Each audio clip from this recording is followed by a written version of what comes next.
know her. If you do not know her, this is your opportunity to get to know her. She's doing very beautiful things in Virginia. For those of you who do not know Virginia, it's a beautiful,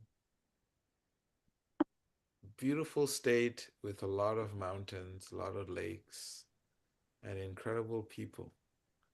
And so Anugraha Devi has been starting up a community and growing that community and training that community and nourishing that community. And she is always so genuine in her dealings with everyone. Those of you who have gone to India with her, you know she is just this walking ball of loving energy. Hmm. So, Anugraha Devi, you have some questions for us today. Yeah, Hare Krishna, good morning. Happy Valentine's Day to you and to everybody else. I'm really nervous, so I'm trying to Tell like us, shake tell it us, off. tell us, tell us what is a Valentine's Day? What is a Valentine's Day? Yeah. Well, I guess it's gonna depend on who you ask. There's a history about a Saint Valentine that I honestly don't know a lot about, but for us here in America, it can be all about just an exchange of love, letting the people around you know how much you love them, and it is kind of like a love day here. I don't know if do you guys celebrate it all over the world? No, it's not celebrated. Okay, well, today's our National Love Day, which it's probably my favorite holiday. Holidays can get kind of commercialized over here, but I really like Valentine's Day. Can we have And every day so, as a Valentine's Day? pardon? Why does it have to be once a year? Can we not have it every day? Exactly, exactly. I think that I couldn't agree more. Um, but anyways, of course, I was thinking about love, and I was thinking about how for a lot of people, this day might not actually be the sweetest of days. It can be a day that can bring some comparison. It can bring some loneliness, maybe some old relationship wounds up for people. And so I was thinking about love, and I was thinking about maybe not the kind of romantic love, but the type of love that becomes possible when we surrender and embody acceptance. So, acceptance is my theme for this morning. It's also the theme you're going to do when you come here. So, I'm really excited that we get to talk about it. Oh, nice. And yeah, are you ready for your first question? Yes. Does Okay. anybody have a good answer to that? Loka Guru Prabhu, I would like to put him on the spot, but he is not on camera. He's he's such a resilient sage in Bulgaria. Loka Guru Prabhu, what do you have to say to acceptance? Acceptance. Yes, this is the question that Anugraha Devi is asking. Well, I've Acceptance got is something that is very simple and can make our life very simple and blissful.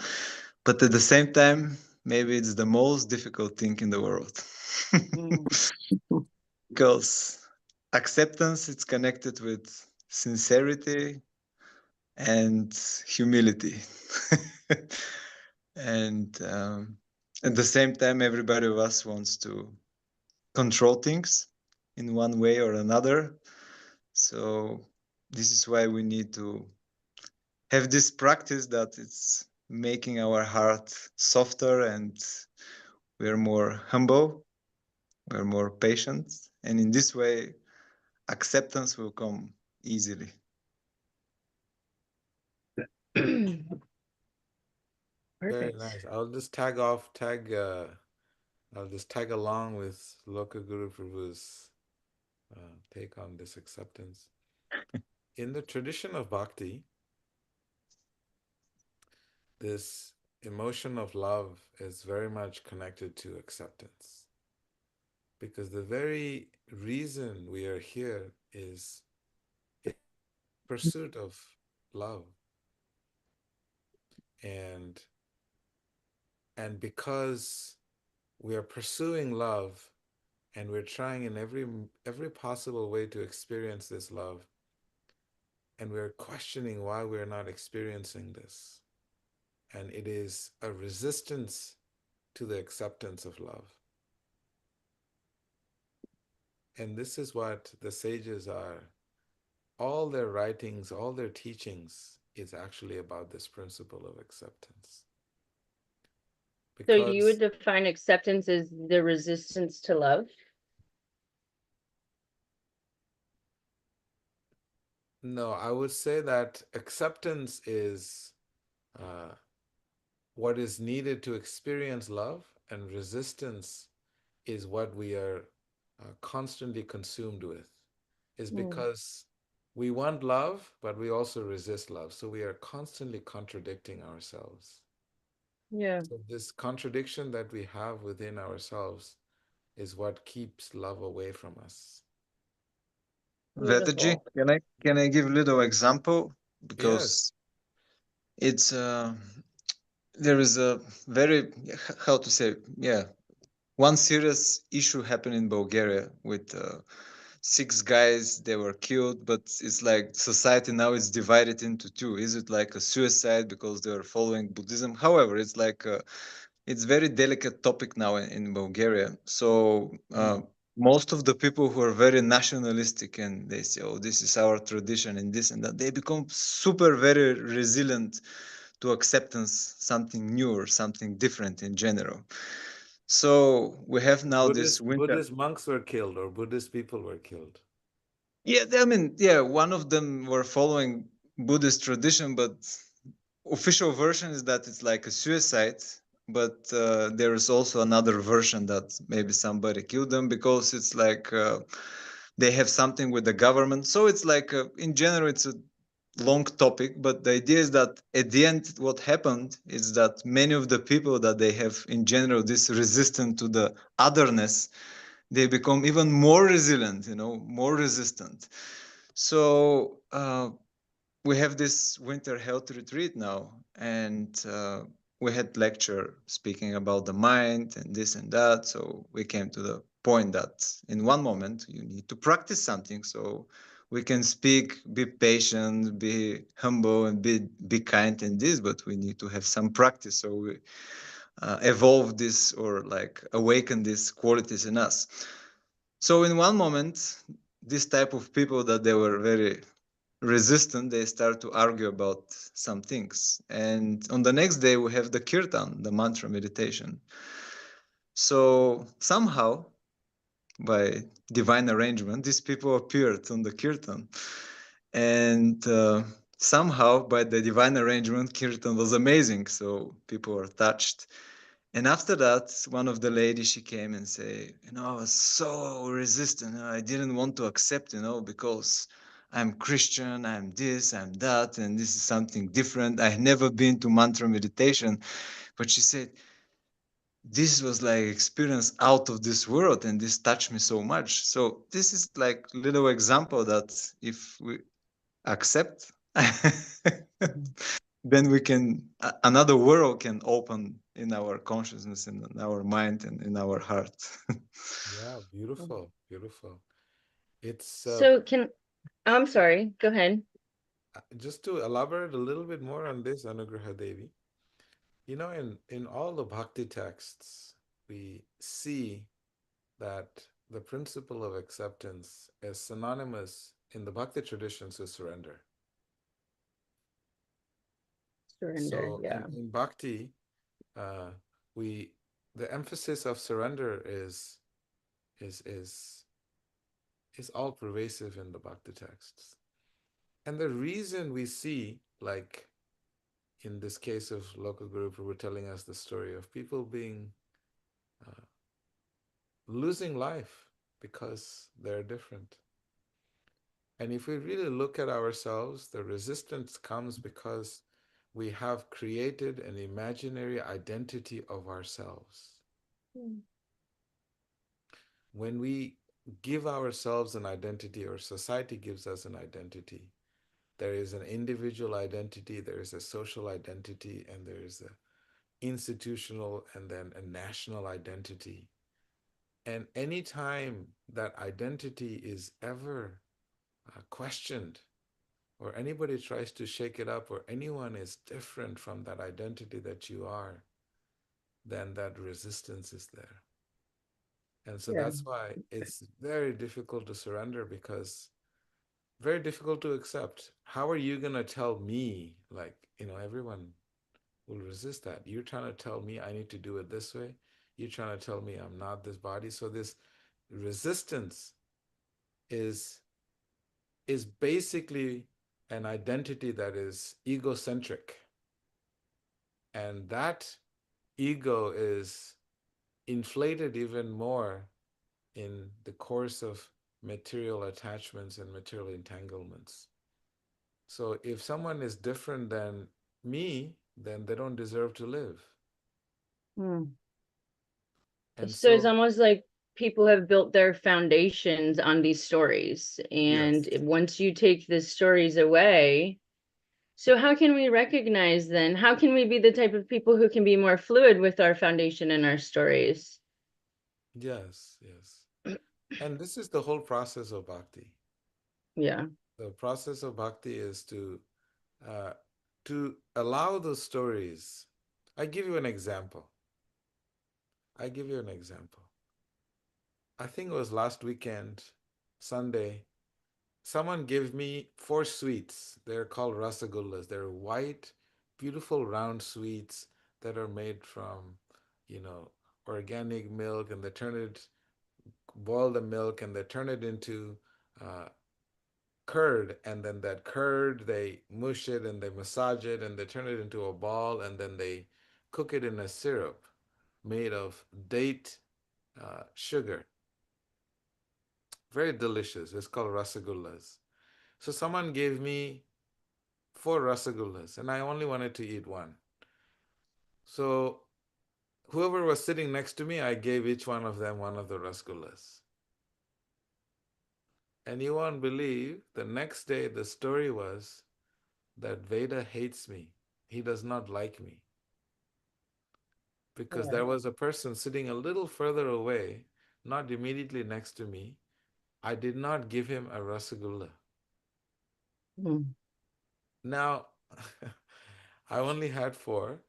I gave it to three people around me. One person that was a little further away, I didn't have any, so I didn't give it to him. What was the story in his mind? The story in his mind, the narrative that he created, is that Veda does not like me. He must hate me. No words exchanged, no looks exchanged.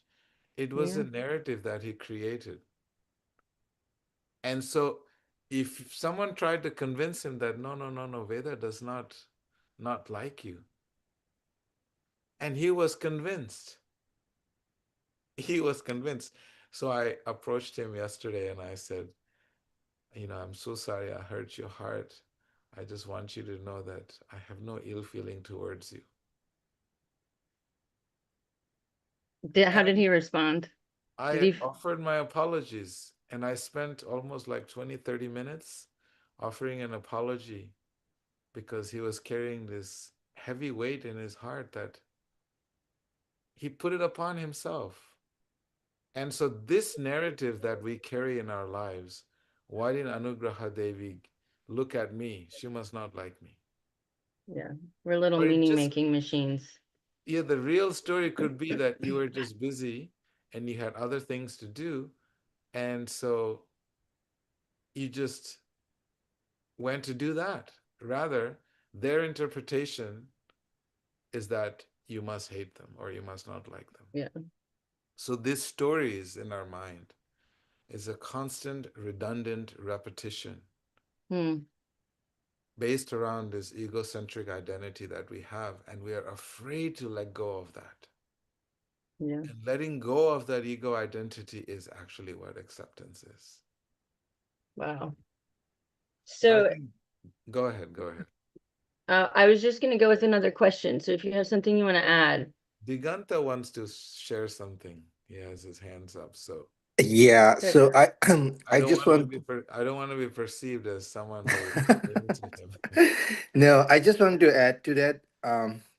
I have I've been experiencing human emotions. I have been talking with people, and the more I'm talking, I'm realizing that like when people do something like that, that Vedaji did not like me. It's something within them that they are projecting onto you. Tomorrow it could be someone else. They are hurt because of something else. It's usually our own hurt and pain, and we do it so unconsciously that we immediately project it to the world. So even again, I was also thinking like why some people do this, why some people do that. But then the more I talk to people, I realize, oh, everyone has a story. Everyone has something behind it that made them like that. Even the people who are hateful towards others, the more you dig into them, you realize that they have been hurt before. They have been hurt really badly, and they have been taught to hate, and hate is their projection of protecting themselves. So it's I don't know what's the right way to bring people to the path of love and peace. Maybe bhakti, maybe kirtan helps, but then again, I'm just going at the human level where like inside that shell that we have like built around ourselves, everyone is the same. We are the same soul. So it's just like peeling off that shell and peeling those outer layers, and you realize, oh, it's me. Thank you so yeah. much. That's beautiful. Yeah, Anugraha Devi, what else you got for us? Jiganta, just to add to that, I wanted to say you asked why do people do that, and Vedaji made the distinction to me one time that I'll never forget, and that everybody's really just looking to give and receive love, and the communication in that exchange seems to get so lost in the things that we try to do to give and receive love. They can get a little bit silly. So my next question then is, why is acceptance so difficult when we know that resisting reality can causes us suffering? Can you repeat that question one more I time? I want can. to hear it a little bit one more time. Why do you think this topic of acceptance, why is it so difficult for us when we know, when we hear and we learn that resistance to what's real causes suffering? So if we know that, then why is it so difficult for us to accept what's going on? Yeah. So the space between knowing and accepting is a Mm, big space. And that space is called the space of purification.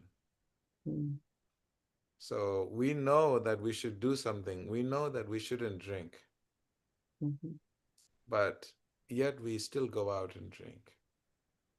We know that this behavior is toxic and we still continue that behavior. So that space in between is so important to address. The process of bhakti is so profound, and they actually give you a roadmap of that purification process. Purification means to to uh, to cleanse the impurities that prevents you from that acceptance and that yeah. resistance. Because resistance, we have to see, is coming from the mind, and It's almost acceptance like the acceptance comes idea from needs to purify from the head to the heart. Like it can't yeah, land in the heart until it's all purified all the way down. process. Yes. So the process of bhakti is taking uh, the mind and coming to the heart. There is a process. That process is the process of sadhana bhakti, which Mm, means a daily intentional practice of clearing the debris that is blocking the path from the mind to the heart. Daily sadhana. This is the process. There isn't a shortcut. mm, The thing is that it's it has unfortunate. to happen every day. We have to make the time for ourselves to clean the path so we can walk this path. So it's very Mm, important principle. We have to keep in mind, most of the experience that we have in the world are coming from tremendous influx of sensations. Sensations means When the senses are in contact with the object of the senses, there is a sensation. And our senses, our five sensory faculties, are constantly in contact with the objects. We are seeing, we're hearing, we're tasting, we're smelling, we're touching.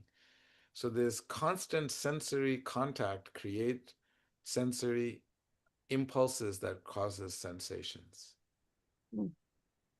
And those sensations then affect a space called the emotions, and emotions is the mind. The sensations are connected to the senses and the contacts, and the emotions are felt in the mind. So this is happening constantly without you making any effort whatsoever. So if this chaos, this noise, all this drama is going on, how are we going to be able to get to the heart? Mm. And That's this why, drama and this drama is going from time immemorial, right? yes, yes, yes, And yes, I'm thinking about how we actually pay people money to take away our senses now. Like they have those sensory deprivation tanks. yes, yes, It's yes. so overwhelming that we will pay to like remove it temporarily. Yeah, but then it comes back. Yeah. But beautiful thing, you know, when we hear what the sages recommend, they say Nityam Bhagavata Sevaya. Sadhu Sanga Nama Kirtan Bhagavat Shravan Mathurava Srimurtir Shraddhaya Sevan gives 5 antidotes, 5 steps. Every day we must somehow connect with the Sangha. Like here we're Mm. doing it once a week. Every day we must connect with the Sangha. And if you don't have Sangha, then you must read or hear, because that's the meaning of association, Sangha. Nama Kirtan means daily recitation of mantras that will actually purify your consciousness. Mm. Bhagavat Shravan, which is very close to Sangha, means hearing from saintly people. You'll turn on the TV and you'll turn on the radio, you'll turn on Facebook, Instagram. There's constant feed you will receive. But the sages are saying, no, Bhagavat Shravan, you should hear from a saintly person. Mm. Because what will a saintly person share? He will share about eternal life. He will share about the Bhagavat. Bhagavat means something that is transcendental. So he will help to transcend your consciousness. And then Mathuravas, which means to reside in a sacred place. So your house, your residence has to be made sacred. How do you do that? By cultivating spiritual consciousness. That whole space, people sometimes don't realize the power of environment. Your living space is a sacred space. Your home is a sacred space. How to make that into a sacred space? And Srimurtir Shraddhaya Sevan, that you must dedicate your life, your heart, to connect to an object of love. That has to happen. If you do not connect to an object of love, you will connect to the object of sense gratification. Then what happens is you lose the focus. You will not be able to make it to the heart. And that's Mm. why Sanatan Goswami and all the sages, Sri Chaitanya Mahaprabhu, he recommends this 5 simple principles of how to make it into that sacred space of the heart. Beautiful.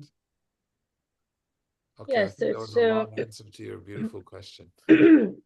no, I mean, pardon me. It's great when I really feel grateful when I consider these things is the gift you've given us of sadhana, sangha, and seva, because sometimes I don't have the answer to everything. But like you're saying, we've got direction. We've got things that we can switch the focus to that will eventually bring us there. So I don't get too hung up on whether, okay, I notice I know it, but it's not landing in my heart. Let's keep working on these 5 steps and 5 ways of purification and not get so hung up on that. That's where Valentine's Day is celebrated. Every day you can celebrate Valentine's Day. This is what the sages, Bhakti sages, are saying, that why celebrate Valentine's Day one day out of your life?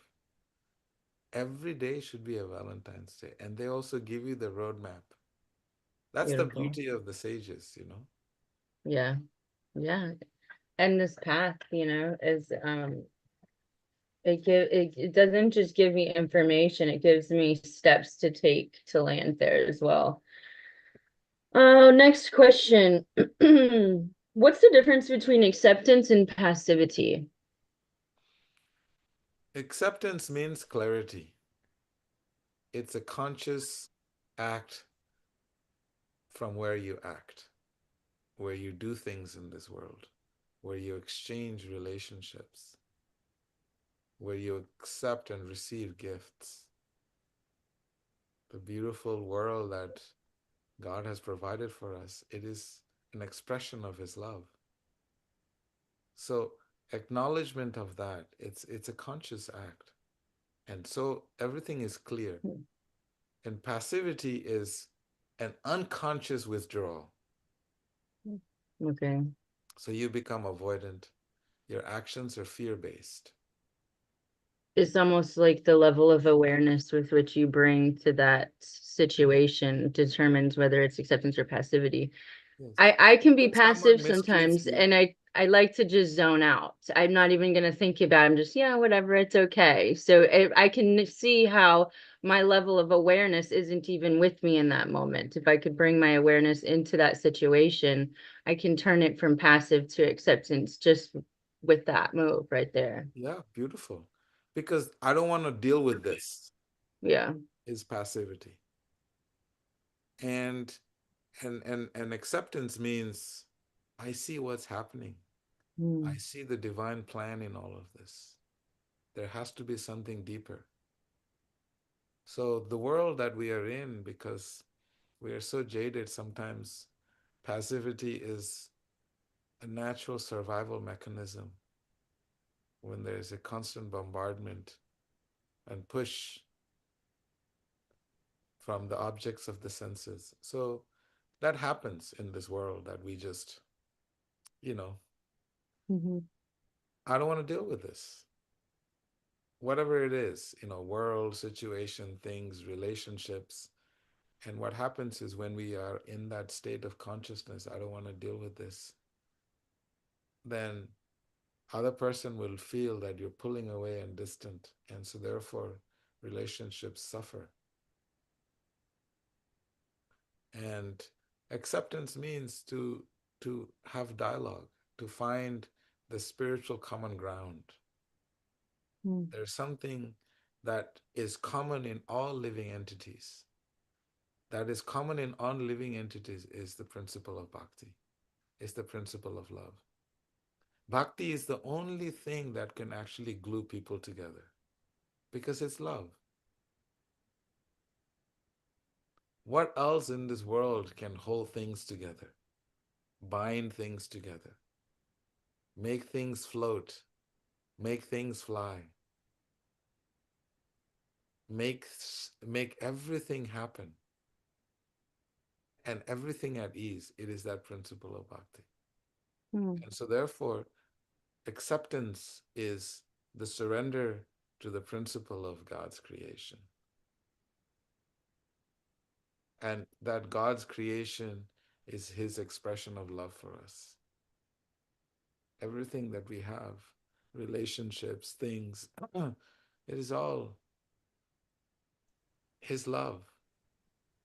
And we have to see how to receive that Mm. and not be passive. And that can affect on many, many levels, many, many levels. So what you're saying is actually quite deep. This avoidant nature just pulls apart passivity Mhm. because it's fear-based response. I You don't know know, if it's that makes interesting. sense, Anugraha. Yeah, and I'm actually noticing even right now I have some resistance coming up because this whole human experience is kind of a lot. Um, having to dig through the weeds to find the love and the glue that holds us all together. I find even just now, I'm like, but like, why? You know, why does it have to be so difficult sometimes? And that's literally resistance and non-acceptance coming up for me in this My moment. question to you would be, why should it not be difficult? Mm, because my sensory receptors like happy and pleasurable senses and love. If we are operating with the mind and the senses, then it will be difficult. But Yeah. if we go through this process of sharanagati, means surrender, Mm. then everything is flawless. Just think about it like this. A cat, anyone has cats? If you have cat litter, you know it's so beautiful to observe. The cat is a little helpless little kitten and just meowing, and the mother just shows up and grabs by the neck and puts it where it needs to be, and the kitten feels safe and secure.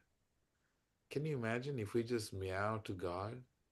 That meow is the meow of surrender, that call of surrender. And then everything is taken care of. Bhaktivinoda Thakur, one of these great saints, he gives us 6 levels, 6 stages of surrender, which we won't get into it now. It's a big class in itself, but it's so beautiful.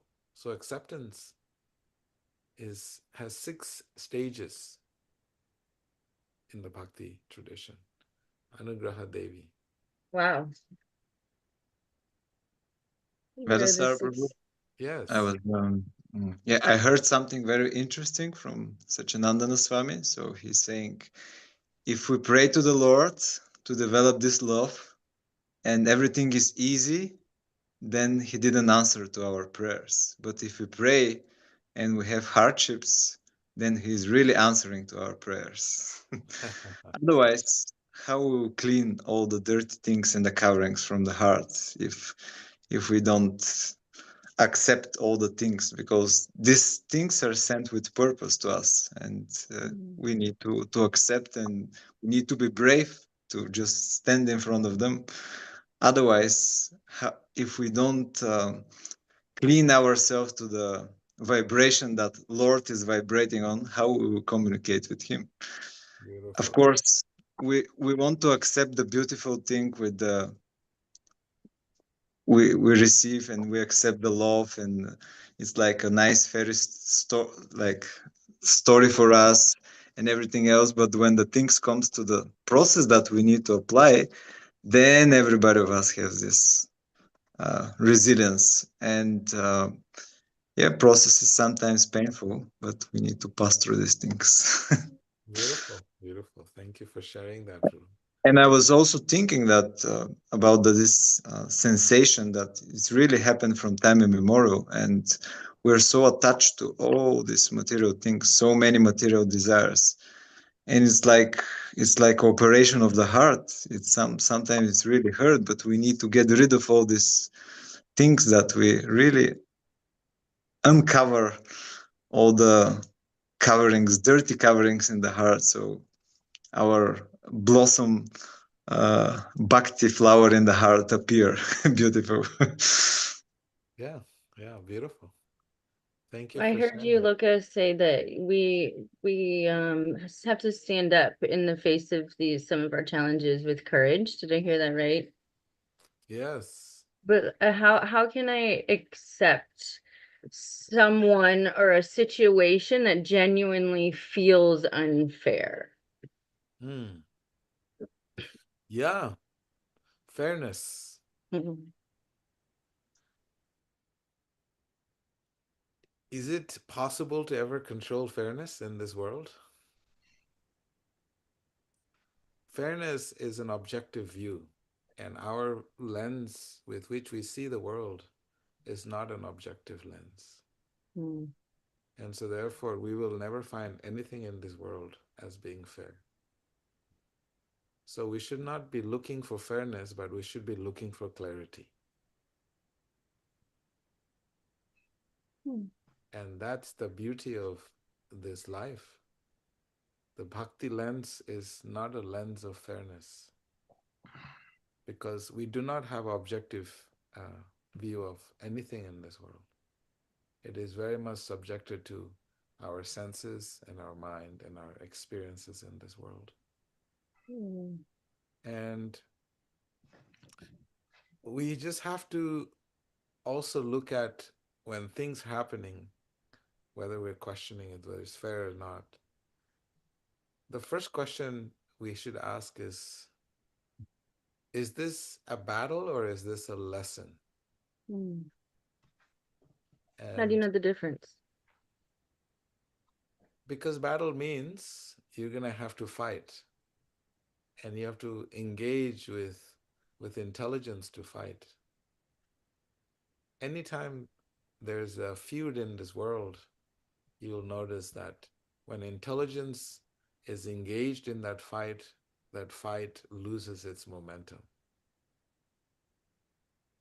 Because fight is on a mental platform, it's an ego platform. Yeah. You didn't listen to what I said, so, I'm going to teach you a lesson. You didn't buy this from my store, from my company, from my country. I'm going to penalize you and sanction you and do this and that. So all these things happen because it is fight is in the mode of passion and ignorance. So it is related to the ego. And so a sage engages with intelligence and extracts the nectar, the lesson from it. And so So you're therefore, saying that any situation we could view as a battle or a lesson. It's kind of our choice. yes, Yes, okay. And so if you're choosing battle, that's the opposite of surrender. yes. Okay. Because the world is a fight against ignorance. Mhm. The fight is against ego. We should not be fighting each other. We should be fighting our egos. The fight is internal. If you look at, there's a very beautiful verse in the second chapter of the Gita where Krishna explains to his friend Arjuna this verse, Apuryamana Matala Pratishtam, and he says a sage is someone, or sage is someone who is always residing in peace because he becomes the observer of desires, desires that create desires. Hmm. It's very interesting because So you're desires, becoming aware that your desire is just creating more desire. yes, Okay. because desires are generally of the ego and unfulfilled senses in the mind. So if we The notice we soul's have desire, desires, the soul, only desire of the soul is to be in love. That's it. hmm, yeah. Everything other than that, it has nothing to do with you. Hmm. So it's actually very, very simple. It's not so complicated, this principle of bhakti. Great. You had a whole bunch of questions. What is your I next do, one? and I had I something do. in my head but my train of thought left the station, and that's I have okay. one. So does somebody want to share? I have one too. Can you hear me? Yeah. Yes.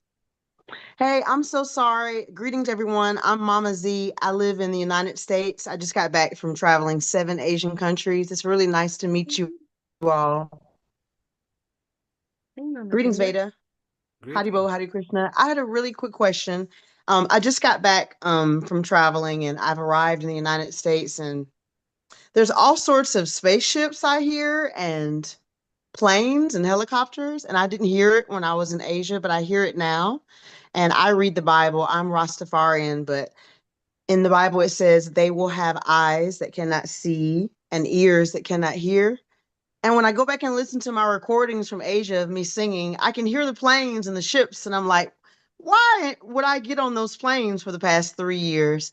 And I came back to America and I'm just simply hated because of my hair, and I'm called a witch. And all hell just broke loose when I got back in the United States. And my husband divorced me and my adult children hate me. And I'm just like honored to be here because I'm learning, and I just thought it was just happening to me.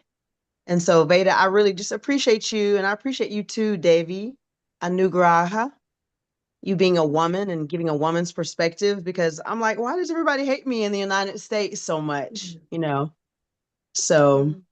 it's just incredibly difficult to be here, but it's also tethering because when I was in Thailand, I connected to a group from Russia and I did kirtan with them every Sunday. And it was very interesting in Thailand. And I was the only Black woman there too. And I kind of get the same narrative around me all the time that I'm hated and called a witch. And I'm just like, I'm like, okay, so I just appreciate you, Anugraha Devi, having the courage to ask questions among men because I feel silenced among men all the time, Mm. especially here in America. And I apologize for interrupting. No, Beautiful. Thank you so mm, much for sharing, Mama Z.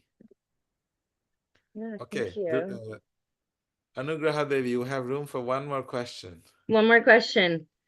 Well, I want to get Keisharini's got one on the board, so I want to make sure that I get asked that one first, and if we have time, we'll have another. We have how do you present that without sounding hippie and not serious? Without sounding hippie and not serious. What? Acceptance? I guess so, yeah. How do we present That, this? that's when you said that Bhakti is the glue, and Bhakti can glue people together, and the only answer to everything is love. And I totally agree with that. I cannot agree more. But how do you present that to people who are much living from the ego centric point of view? How do you present that without sounding hippie or, yeah, not serious about it? Of acceptance? Yeah, love, and that it's only love that can glue people together, and love is the answer, actually. But it sounds so simple, but so difficult at the same time, because you say that to someone and it's like, yeah, whatever, love, love. Without sounding like Go, airy fairy yeah, and exactly, yeah. Go do your hippie stuff and talk to me later. What's wrong with hippies? Yeah, I'm okay with that, totally. But yeah, it's kind of the easy sorry. I think my Those- dog is not agree with that syndrome. Yeah, I don't How know. to make it more science-based response. Yeah, okay. Yeah, yeah, not really science-based, but how do you present that to people who are not really into the heart yet, I would say? Hmm. sure. Most people you will see they're avoiding the heart, and there's a reason they're avoiding the heart because they want to fight everything that is real, everything that is substantial, anything that is worth something is not worth it for them to fight. They want to fight for something that is a little bit more on the superficial level, and because the society trains us to do that.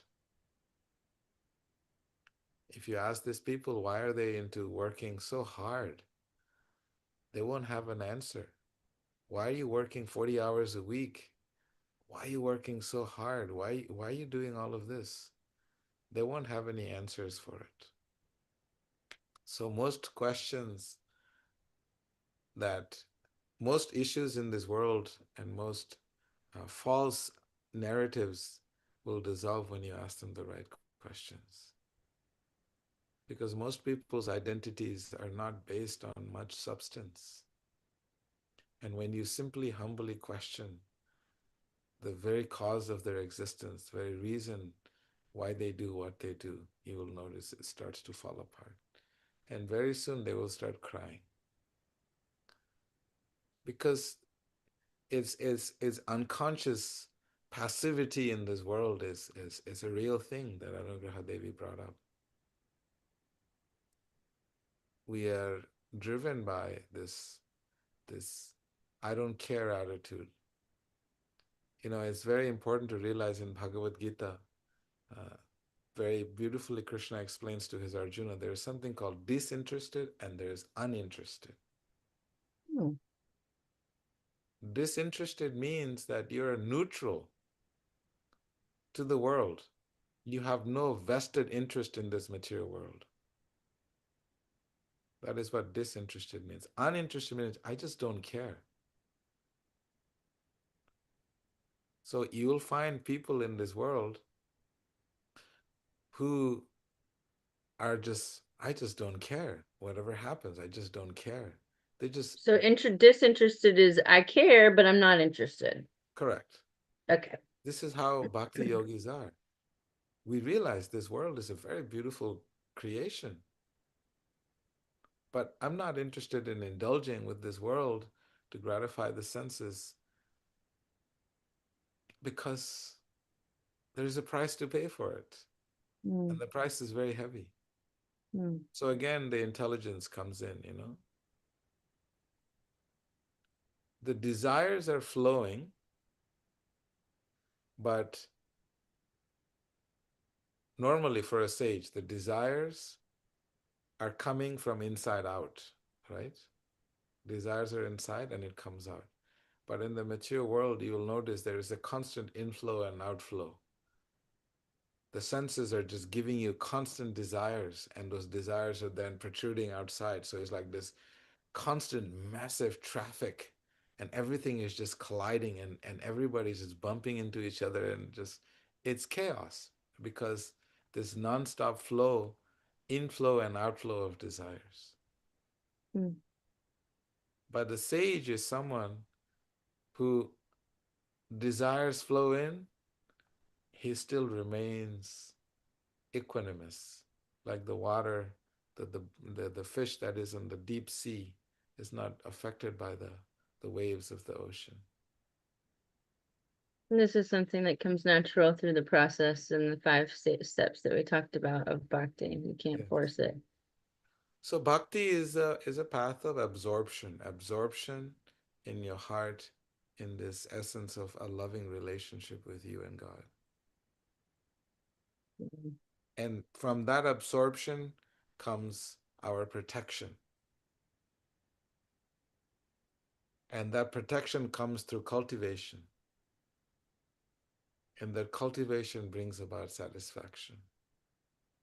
So, in this way, bhakti is a path of absorption, satisfaction within oneself. mm. We have time for just one more quick one. Sure. One quick one. Can acceptance exist in the middle of conflict? Why We not? can, we can be disinterested in the whole conflict and still care. See, the conflict is always going to be there in the mature world Mm, because the that's a nature good of the one. mature world is Kali Yuga means the age of quarrel. So let there be quarrel, and that is when our perfect time to practice acceptance. Mm, We have to see the Mahabharata, the war, Bhagavad Gita, the dialogue between Krishna and Arjuna happened in the battlefield. So, what a beautiful place to practice acceptance because our life is, we are constantly battling. And this is where acceptance is needed. When you're getting beaten down, mature world is beating us down in every possible way. Age is catching up, memory we're losing eyesight, losing hearing. You know, I was talking to one uh, elderly Vaishnav, and I said, Hare Krishna. And he said, what? Then I had to say it louder. I said it louder, and he said, what? And I was singing louder. And it was so funny because when I said Hare Krishna, people around me also said Hare Krishna because that's how we respond, right? mm, So with his hearing disability, he was making everyone, you know, chant spiritual vibrations. But the point is, the war in this world, the battle that we are fighting up against, we're not going to win. So to resist is the absurdity that we are living in this world. We're constantly fighting. We're losing eyesight, we're losing hearing, we're losing taste, we're losing sense of touch, smell. All of the senses are dwindling. and we're not going to win this fight. So why go against a fight that you can't win? So the sages are saying, hey, do you know your opponents? It's time. You cannot fight time. You have to surrender to time. And the Mm. perfect surrender of time is to engage that time in the service of the divine, So in the the service degree of to others. which we resist could also be the degree to which we suffer. Yes, oh, absolutely. Absolutely. And it sounds like acceptance is kind of the gateway to a real authentic love, Yes, yes. an exchange, a real authentic exchange of love. We have to realize that acceptance, is a big spiritual principle. Spirituality is not mental domination, which means you don't want to try and dominate the mind. That is not spirituality.